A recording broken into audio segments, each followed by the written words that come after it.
Aktor yang juga selebritas Jonathan Frizzy atau Ijong resmi ditetapkan sebagai tersangka dalam kasus peredaran obat keras. Dia adalah orang yang berkomunikasi dengan bandarnya, yaitu EDS, dalam pembawaan cartridge spot berisi liquid dari Malaysia ke Indonesia.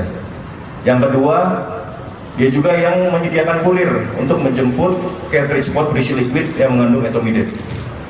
Yang ketiga, dia adalah orang yang mempersiapkan dari awal, memonitor dan memfasilitasi penjemputan cartridge spot berisi liquid yang mengandung etomidate, di mana akhirnya hanya 50 yang lolos. Dari 100 spots yang memang harusnya lolos, itu sesuai perjanjian dengan saudara EDS, itu 40 cartridge spotnya harusnya menjadi milik dari saudara JF.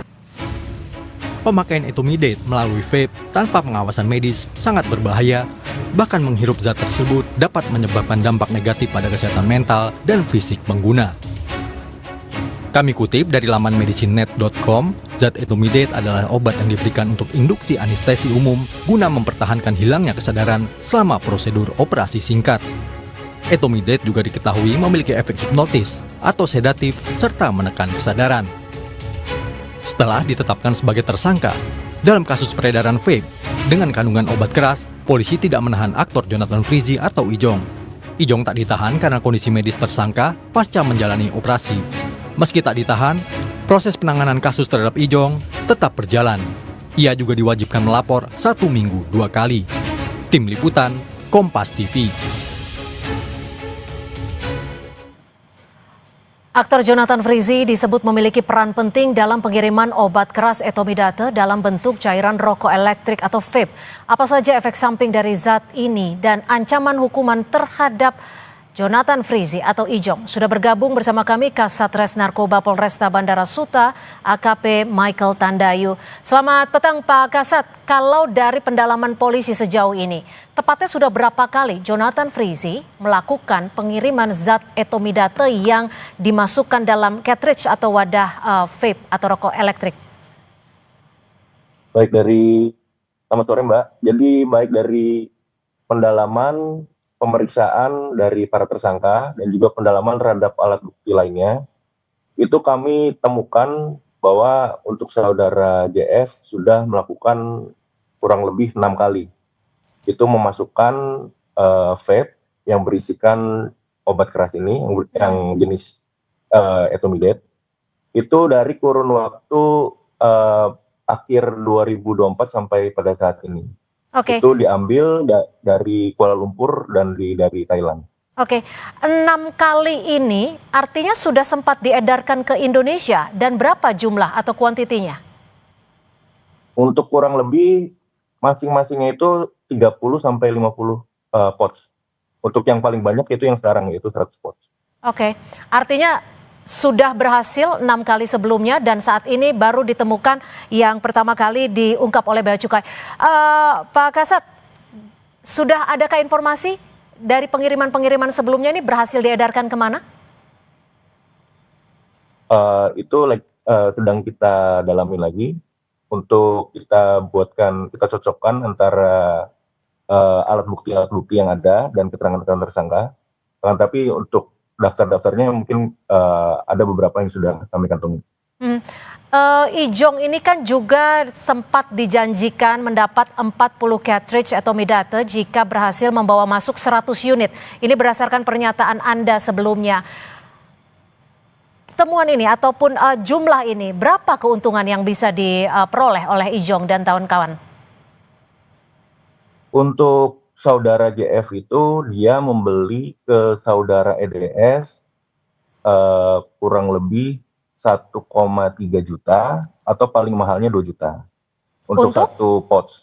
Untuk satu pot? Satu cartridge. Untuk satu cartridge itu harganya variatif, ada yang 1,3 sampai 2 juta.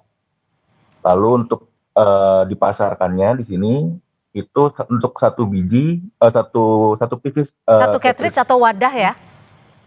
Ya betul, satu wadahnya itu itu dijualnya 3 juta per satu, apabila membeli 2 itu 5 juta. Oke, jadi keuntungan untuk satu cartridge pun juga sudah banyak. Ini kan ID dan BPOM juga menyebut efek samping dari zat ini juga berbahaya. Ancaman pidananya? Baik, untuk merujuk kepada Undang-Undang Kesehatan, yaitu Undang-Undang Nomor 17 Tahun 2023, untuk pasal 435 itu dihukum pidana paling lama 12 tahun atau denda paling banyak 5 miliar. Oke, Pak Kasat, tadi Anda menyebutkan bahwa Ijong sudah melakukan pengiriman ini sebanyak 6 kali. Apakah ia juga berperan ataupun menggunakan vape tersebut? Untuk menggunakan itu setelah kami dalamin di dalam ponsel para tersangka, itu memang untuk saudara JF sendiri memang sudah pernah menggunakan juga. Lalu peran-peran dari asistennya Ijong ini seperti apa, Pak Kasat? Untuk saudari ERN itu yang berprofesi sebagai asistennya saudara JF, itu adalah orang yang awalnya disuruh untuk berangkat ke Kuala Lumpur. Akan tetapi karena tidak bisa, dia menyuruh saudara BHR itu untuk berangkat ke Kuala Lumpur. Berdasarkan keterangan Ijong sendiri, ia berkenalan dengan EDS ya, kalau tidak salah di Thailand. Ini apakah ia ketahui bahwa EDS ini memang merupakan pengedar etomidate? Ya, jadi waktu di Thailand, saudara JF bertemu diperkenalkan dengan saudara EDS, dan di situ juga waktu di sana juga sempat coba juga saudara JF terhadap vape ini. Jadi awal mulanya memang saudara JF itu mencobanya di Thailand. Sebelum Ijong, ya silakan. Ya lalu terbesit untuk bagaimana kalau kita bawa aja ke Indonesia. Oke. Sebelum kasus yang melibatkan aktor Jonathan Frizzy, apakah sebelumnya kepolisian Polri dalam hal ini sudah sempat menemukan zat serupa etomidate ini? Ya, jadi untuk zat etomidate yang vape di dalam bentuk vape ini memang tergolong baru. Tapi ini bukan temuan pertama kami. Jadi dari sekitar awal tahun memang kita juga sudah kerap melakukan penangkapan. Dan bahkan untuk zat narkoba Polresta Bandar Soekarno-Hatta bersama-sama dengan Bea Cukai itu kemarin dalam jangka waktu 2 bulan, yaitu bulan Maret dan bulan April, itu kami mengungkap sampai lebih dari 800 vape itu dalam jangka waktu kurang 2 bulan. Jadi tentunya ini bukan satu-satunya atau bukan yang pertama. Ya, baik. Itu tergolong baru. Baik, terima kasih AKP Michael Tandayu, Kasat Res Narkoba Polresta Bandara Suta. Terima kasih atas informasi Anda. Selamat sore. Selamat sore.